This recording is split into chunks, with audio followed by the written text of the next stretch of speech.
নমস্কার, আমি সহস্রবুদ্ধি।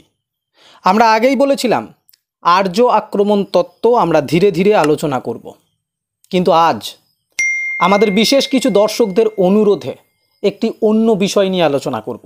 আজ সেই আলোচনার প্রারম্ভিক পর্যায় শুরু করব।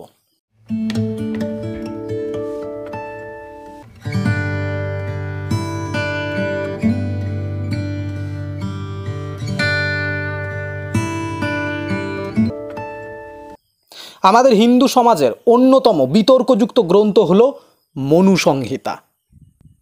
আমাদের মনে মনুসংহিতা নিয়ে যে ধারণা ঢোকানো হয়েছে, আমরা যা শুনি, আমরা যা জানি মনুসংহিতা সম্পর্কে, তা কখনোই বাস্তবসম্মত নয়। এর সবচেয়ে বড় কারণ হলো মনুস্মৃতি বা মনুসংহিতা না পড়া। মনুস্মৃতি বিচার করার আগে আমাদের জানতে হবে যে স্মৃতিশাস্ত্র সম্পর্কে। মূলত মনুসংহিতা তথা অন্যান্য সংহিতাগুলি হলো আইনশাস্ত্র বা বিধান। আমাদের খুব ভালো একজন বিরোধী বন্ধু প্রশ্ন তুলেছিলেন যে শাস্ত্র কি? শাস্ত্র হলো শাসন করার অস্ত্র। যে গ্রন্থ দ্বারা সমাজে নিয়ম, নীতি, আদর্শ, শৃঙ্খলা প্রতিষ্ঠা করা যায় তাই হলো শাস্ত্র। যদিও বর্তমান ল আর এই স্মৃতিশাস্ত্রের মধ্যে আদর্শগত পার্থক্য অবশ্যই আছে। আইন বা বিধান রচিত হয় বিশেষজ্ঞ কিছু মানুষের দ্বারা। আইন বা বিধান যে সময় রচিত হয় সেই সময় বিধান রচয়িতাদের উদ্দেশ্য থাকে তৎকালীন পরিস্থিতি বিচার করে সেই সময়ের সমাজকে রক্ষা করা, দুর্বল ও স্ত্রীকে রক্ষা করা ও সমাজকে সেই সময়ের সমস্যা থেকে সুরক্ষিত রাখা। ঐতিহাসিক গবেষণা থেকে জানা যাচ্ছে যিশুর জন্মে 400 বছর থেকে 200 বছরের মধ্যে মনুস্মৃতির বর্তমান মূল কাঠামোটি রূপ পেয়েছে। আমরা যে সংহিতার বিষয়ে কথা বলছি তা আজ থেকে অন্তত 3000 বছর আগের একটি আইন সংহিতা। সেই সময়ের ভারতবর্ষের সমস্যা, সেই সময়ে মানুষের চিন্তাধারা, সেই সময়ের অপরাধ মনস্কতা ও আজকের ভারতবর্ষের সমস্যা, মানুষের চিন্তাধারা, অপরাধ মনস্কতা এক নয়, এক হতে পারে না। তাই আজকের পরিস্থিতি থেকে মানসিক দিক দিয়ে বিচার করলে মনুস্মৃতির মূল দর্শন কখনোই বোঝা সম্ভব নয়। হ্যাঁ, আমার বিরোধী বন্ধুরা কি এখনও কোনো দূর গন্তব্যে পৌঁছাতে গেলে ট্রেন বাস ব্যবহার না করে পায়ে হেঁটে অথবা গরুর গাড়িতে যান? উত্তরটা জানাবেন। কারো খবর নিতে গেলে ফোন না করে চিঠি কি এখনও পর্যন্ত আপনারা দেন? আপনারা টিউবওয়েলের জলের পরিবর্তে কি পুকুরের জল এখনও খান? যদি আধুনিক কোনো জিনিস আপনারা ব্যবহার না করেন তাহলে মনুসংহিতার বিচার আপনাদের দ্বারা সম্ভব। যদি আপনারা মনে করেন আপনারা 3000 বছর পিছিয়ে আছেন, তাহলে অবশ্যই আপনারা এই যুগে দাঁড়িয়ে মনুস্মৃতির বিচার করবেন, করা আপনাদের পক্ষে বাঞ্ছনীয়। দর্শক, আমরা যদি ভারতের সংবিধানের দিকে দেখি তাহলে কি দেখতে পাবো? 26শে নভেম্বর 1949 সালে এই সংবিধান লিপিবদ্ধ হচ্ছে। তারপর এই 70 বছরে বারংবার ভারতের সংবিধান পরিবর্তন করা হয়েছে।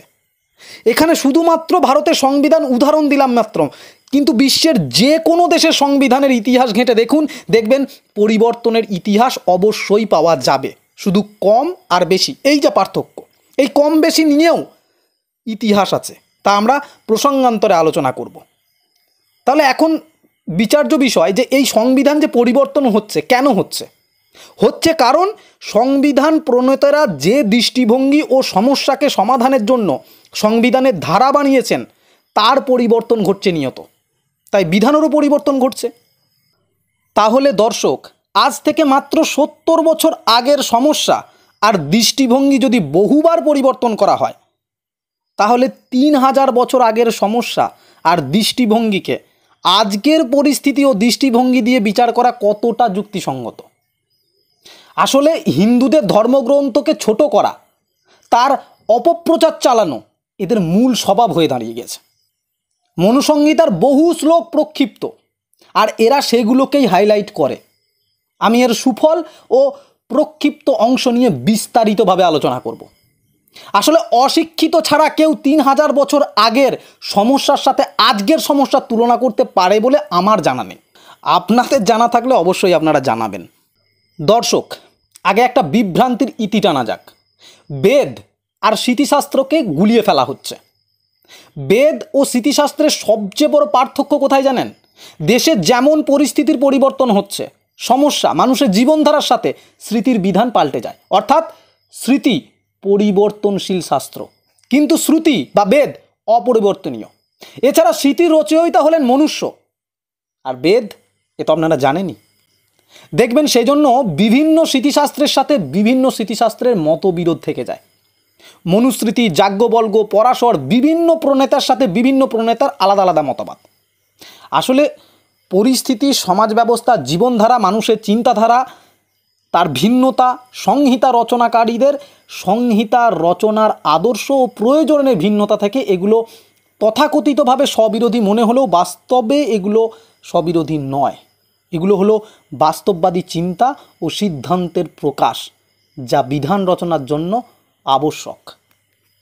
কিন্তু দর্শক, স্মৃতির বিধান তো পরিবর্তনশীল, তবুও কেন আজ থেকে 3000 বছর আগের রচিত মনুসংহিতার গুরুত্ব এতটা বেশি? এই প্রসঙ্গটা বুঝতে গেলে আমাদের সামান্য পাশ্চাত্য দর্শন সম্পর্কে আলোচনা করার প্রয়োজন। প্লেটো কি বলেছিলেন? যে বিস্ময়ী দর্শনের জনক। কারণ প্লেটো যে সময় পাশ্চাত্য দার্শনিক ছিলেন, তখন পাশ্চাত্য দর্শনের চিন্তাধারা খুব একটা উন্নত ছিল না। তখন মানুষ সাবস্টেন্স জানতো না, দ্য থিওরি অফ ক্যাজুয়ালিটি জানতো না, রিয়েলিজম অ্যান্ড আইডিয়ালিজমের ধারণাটাও খুব একটা স্পষ্ট ছিল না। এর প্রায় 2000 বছর পর ডেকার্ট বলছেন সংশয়ী দর্শনের জনক। কারণ সে সময় মানুষের substance, the theory of causality, realism and আইডিয়ালিজমের বিষয়গুলি অনেক স্পষ্ট। আর আজ আমরা কি জানি? যে এইভাবে বিশেষ কিছুকে দর্শনের জনক বলা অনুচিত, কারণ এতে জ্ঞানতত্ত্বের ক্ষেত্রে অনাবস্থা দোষ ঘটে যায়। কিন্তু প্লেটোর মত মেনে যদি বিস্ময়ে বিস্মিত না হয়ে দর্শন চিন্তাধারা শুরু করত, তবে কখনোই ডেকার্ট মঞ্চ পেতেন না যার উপর দাঁড়িয়ে তিনি বলতে পারতেন সংশয়ী দর্শনের জনক।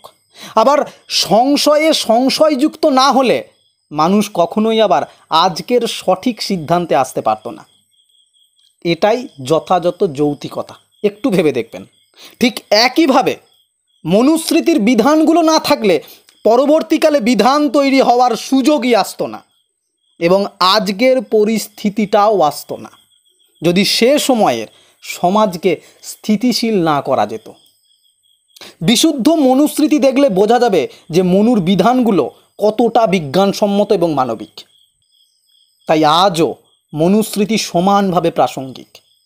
আমি পরবর্তী ভিডিওগুলোতে এর বিস্তারিত আলোচনা করব। ততক্ষণ পর্যন্ত আপনারা সবাই ভালো থাকুন, সুস্থ থাকুন।